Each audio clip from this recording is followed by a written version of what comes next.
What's up? Dr. Swole here, MD, pro physique athlete. Today I'm going to be sharing a full 5-day hypertrophy program based on the push-pull legs upper-lower split. Push-pull legs upper-lower is a popular 5-day setup that combines the push-pull legs and the upper-lower splits into a 5-day setup. Both of these are very popular splits in their own right, and you get some unique properties when you combine the two splits. 5 days per week isn't always the easiest to program for, and combining these two splits provides a solution. We'll start off with a program walkthrough where I'll share everything you'll need to know to run the program yourself, including exercises, sets, and reps. This is a moderate volume program, one that will be well suited for the intermediate to advanced lifter. And you'll see that I've made some modifications to the base push-pull legs upper-lower split in order to improve it. Then we'll talk about the weekly layout, or how I like to spread out the workouts across the week. And finally, we'll talk about the pros and cons of this 5-day push-pull legs upper-lower hypertrophy program. All right, let's do our program walkthrough. This is Dr. Swole's push-pull legs upper-lower program, a set with moderate volumes designed for an intermediate to an advanced lifter. We have upper body day, lower body day 1, pull day, push day, and lower body day 2. You'll see that the order of the days is different than what you might expect push-pull legs.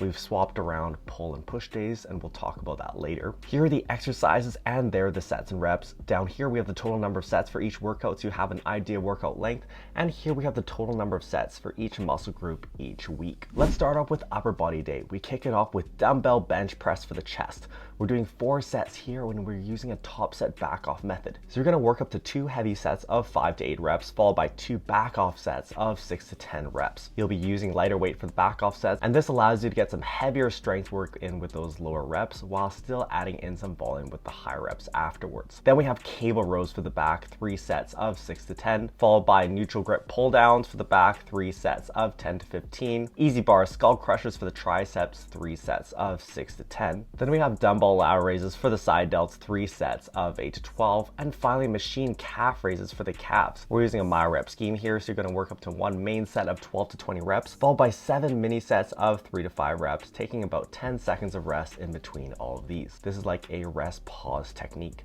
and I'm approximating this as 5 straight sets. Next, we have lower body day 1. We start off with Romanian deadlifts for the glutes and hamstrings. This is our main hip hinge movement for the program. We're doing 2 main sets of 6 to 10 reps, followed by a back off set of 6 to 10 reps with about 10% lighter weight. After that, we have Smith machine squats for the quads, 4 sets of 8 to 12. Then we have barbell hip thrusts for the glutes and hamstrings, 2 sets of 8 to 12, followed by leg extensions for the quads, 3 sets of 10 to 15. And finally, Bayesian curls for the biceps, 4 sets of 8 to 12. These are a standing single arm curl where your arm is actually behind your body. You'll see that when constructing leg days, I like to have my main hip hinge movement and my main squat movement on different days, and then having the accessory squat movement paired with the main hip hinge movement and the accessory hip hinge movement paired with the main squat movement. The idea is that if I place my higher priority accessory movement like barbell back extensions right after RDLs, I'd still be fatigued from RDLs and I wouldn't perform as well. So we're trying to squeeze out more performance overall here. Now notice some changes I've made to the upper lower segment of the program here. I swapped bicep training, our Bayesian curls here,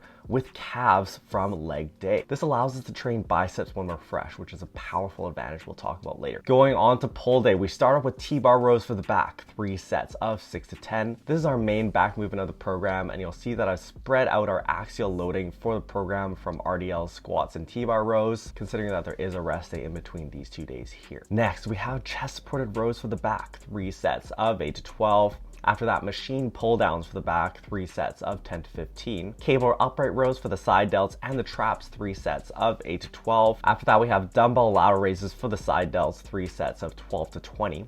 And you'll notice that I've changed up the rep ranges when I repeat exercises here. And finally, we have leg press calf raises for the calves, 1 main set of 8 to 12, followed by 7 mini sets of 3 to 5 reps. Going on to push day number 1, we start with close grip bench press for the chest and the triceps. We're doing 3 sets here, and we're using a top set back off method. 1 top heavy set of 6 to 10 reps, followed by 2 back off sets of 6 to 10 reps with lighter weight. After that, we have machine overhead press, which mainly hits the front delts, but also hits the triceps and upper pecs. 3 sets of 6 to 10 reps. In this program, I'm giving horizontal pressing a priority over overhead pressing. This could depend on your priority, so it doesn't absolutely have to be this way. Then we have incline cable flies for the chest, 3 sets of 10 to 15. And these are where you stand in the cable stack and fly upwards, which targets your clavicular head or your upper pecs. After that, hammer curls for the biceps, 3 sets of 6 to 10. Then we have cable overhead extensions for the triceps, 4 sets of 8 to 12. And you can superset this with cable curls for the biceps, 3 sets of 12 to 20. Using our chest training as an example here, you'll see that I have a mixture of implements and angles on our training. We have a dumbbell press, then we have a close grip barbell type press, and then we have an incline cable fly. So we have dumbbells, barbells, and cables used here.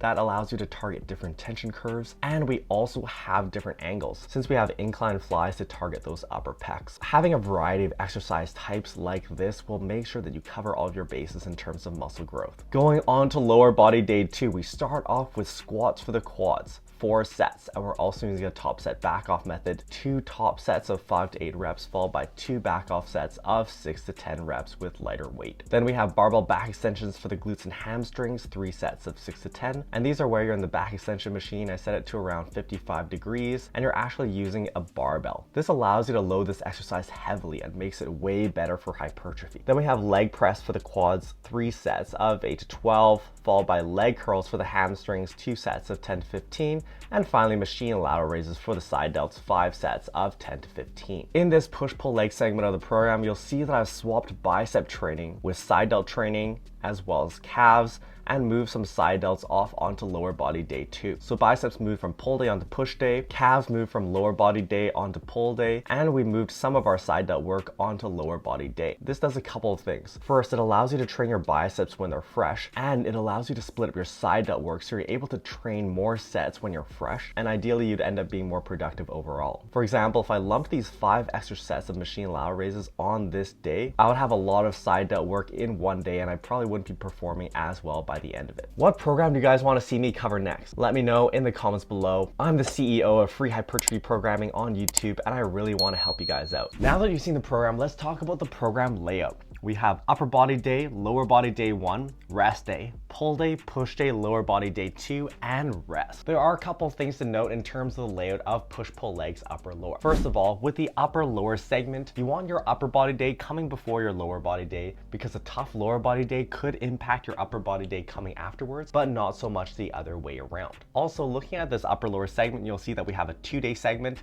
and then a 3-day segment. So you'll see that I've made this 2-day segment slightly more difficult by placing our tougher exercises on these days, namely Romanian deadlifts and dumbbell bench presses. When it comes to this push-pull leg segment, as I said before, we swapped our pull and push days. This does a couple of things. First of all, it spreads out our pull day from our lower body day. Back training and leg training are the toughest parts of your program, and you ideally want to spread them out as much as possible from each other in the week. In particular, this allows us to spread out our axial loading, especially if you have a heavy pulling movement like T-bar rows on this pull day, which separates it from our lower body days. The other thing that this does is it allowed me to take biceps off of pull day and move them onto push day after pull day. The problem with push-pull legs and upper lower is that your bicep and tricep training come after your main pushing and pulling movements. Since biceps and triceps are used indirectly on your major compound movements, they will be fatigued by the time you get to your direct training afterwards. By taking biceps off of pull day onto push day, you can train them when they're fresh where you've had a night to recover in between. This works particularly well with this ordering of days because you want your bicep training coming after your back training. If you had bicep work coming right before your back training, you may not perform as well on your compound pulling movements. Another thing to note here with the ordering of the days is that you ideally want to have rest days coming after your lower body days. This is because leg days are going to be your toughest, and for any day you place after leg day, you're probably not going to be performing as well anyways, so you may as well rest. Now let's talk about the pros and cons of this 5-day push-pull legs upper lower program. We're going to be talking about the advantages and disadvantages, specifically looking at this modified version of the split. You never really want to just take a split out of the box. First of all, when it comes to push-pull legs upper lower, you have a good balance between your upper and lower body. This is one of the debates that comes up when you compare push-pull legs and upper lower splits themselves. The upper lower split tends to favor the lower body because there are more exercises that you'll have to put on your upper body day since there are more muscles to train. This means that you'll end up having relatively long upper body days, and it can be hard to fit in enough volume for your upper body. On the other hand, push-pull legs has 2 upper body days for for every lower body day, and to some extent this can end up favoring your upper body a bit more. When you combine push-pull legs upper lower into one split,